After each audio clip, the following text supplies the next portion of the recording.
پتوکی کی علاقہ ہلا جوگ بلوچہ میں علاقہ مکینوں کا وابدہ کے خلاف شدید احتجاج۔ 15 دنوں سے ٹرانسفارمر خراب ہونے کی وجہ سے علاقہ مکین احتجاج پر نکل آئے۔ بچے بوڑھے 15 دنوں سے بجلی نہ ہونے کی وجہ سے بلبلا اٹھے۔ حکومت وقت سے فوری نوٹس لینے کا مطالبہ۔ مزید جانتے ہیں اس رپورٹ میں۔ سارا مطالبہ یہ ہے جی کہ پہلے 4 دفعہ ٹرانسفارمر 2 مہینے دے سڑ چکا ہے۔ ساری بتی بند ہوئی پئی 15 دن ہو گئے نے۔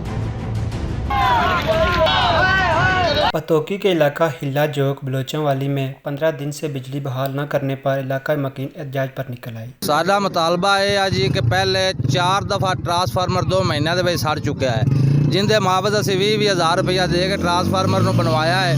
وابڈا کو بار بار اطلاع دینے کے باوجود بھی وابڈا اہلکار بجلی بحال نہ کر سکے۔ علاقہ مکینوں کا مزید کہنا تھا کہ 15 دن سے وابڈا والوں کی منتیں اور ترلے کر رہے ہیں اور وابڈا والے پیسوں کی ڈیمانڈ کر رہے ہیں، پیسے دو گے تو آپ کا ٹرانسفارمر لگے گا۔ اس موقع پر علاقہ مکینوں نے احتجاج کرتے ہوئے کہا کہ ہم غریب لوگ ہیں، پیسے افورڈ نہیں کر سکتے، اتنی شدید گرمی میں بجلی نہ ہونے کی وجہ سے مشکلات کا سامنا کرنا پڑ رہا ہے۔ ہماری حکومت وقت سے اپیل ہے فوری طور پر نوٹس لیا جائے اور وابڈا کے خلاف کارروائی کی جائے۔